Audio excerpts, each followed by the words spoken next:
What's up guys? Welcome back to the FPL Lounge. In today's video, we'll take a look at some of the most underrated defenders and goalkeepers in the game. By underrated, I'm referring to players who currently have an ownership of 5% or below. This is the FPL Lounge, and if you have not subscribed to the channel yet, then hit that subscribe button and the bell icon next to it for all the latest updates.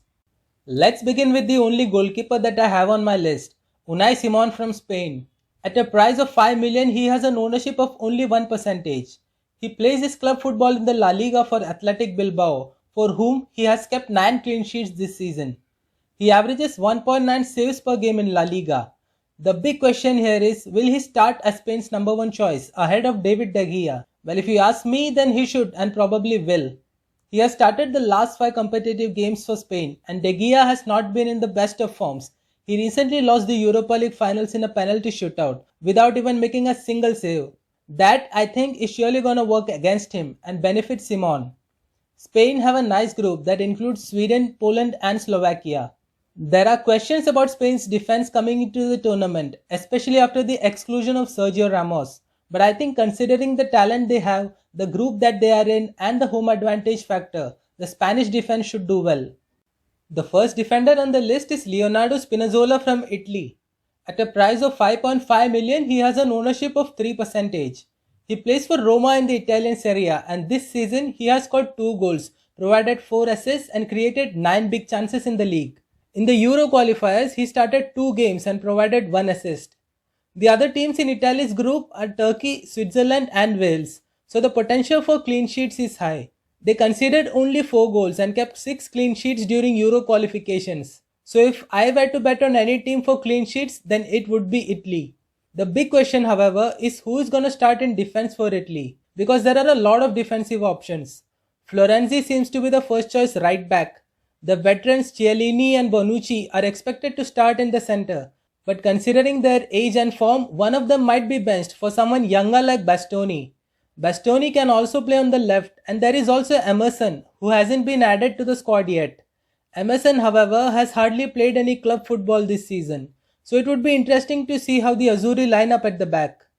Next on the list is Rafael Guerreiro from Portugal. He is the joint highest priced defender in the game at 6.5 million. He has an ownership of only 2%, which I think is highly underrated, especially if you look at how highly picked Ruben Diaz and Cancelo are. Because if you look at the stats, Guerreiro has been better than both of them, at least from an attacking point of view. He plays for Borussia Dortmund, and this season he has 5 goals and 10 assists in 25 starts. He has created 14 big chances in the league, which is the 4th highest among all players and the highest among defenders. In the Euro qualifiers, he has 2 assists in 7 games. Portugal are part of the group of death. However, they have a very good matchday 1 fixture against Hungary. So considering his high potential for attacking returns, if I were to go for a defender from Portugal, then Guerreiro would be my pick. Next up is Zeki Çelik from Turkey. At a price of 4.5 million, he has an ownership of only 1%. He plays for the French league champions Lille. This season he has started 28 games for them and scored 3 goals, assisted 2 and created 2 big chances in the league. The Turkish defense is highly underrated. They kept 8 clean sheets in the Euro qualifiers. Çelik was part of 5 of those, and they conceded only 3 goals in 10 matches. Turkey's group includes Italy, Wales and Switzerland, which is very tricky. Matchday 1 game against Italy is the toughest, but beyond that Turkey looks good for a couple of clean sheets. Turkey do have other defensive options as well. Soyuncu is the most picked out of them, followed by Ozan Kabak, but Çelik offers more attacking threat than both of them. Next up we have Denzel Dumfries from the Netherlands. At a price of 5.5 million, he has an ownership of only 1%. He plays for PSV Eindhoven in the Dutch league. This season, he scored 2 goals and provided 6 assists, which is the 2nd highest among defenders. He has also created 10 big chances in the league, which is the highest among defenders.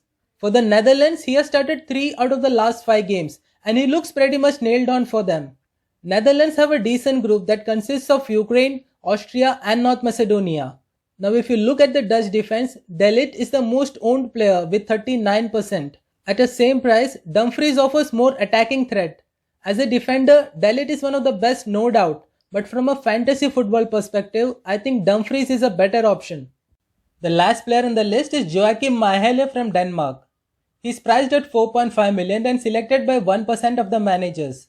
He plays for Atalanta in the Italian Serie A, and this season he has 2 assists in 12 starts. Adding to that, he has created 2 big chances in the league. For Denmark, he has started 3 out of the last 5 matches.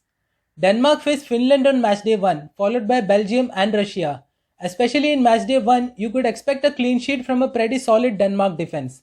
Simon Kjær is the most selected Denmark defender with 23%. At the same price, Mahele offers more attacking threat, provided he finds a place in the starting 11. Alright, so that's it for today. If you liked the video, then please show your support by pressing the like button and sharing the video with your friends. Thank you for watching.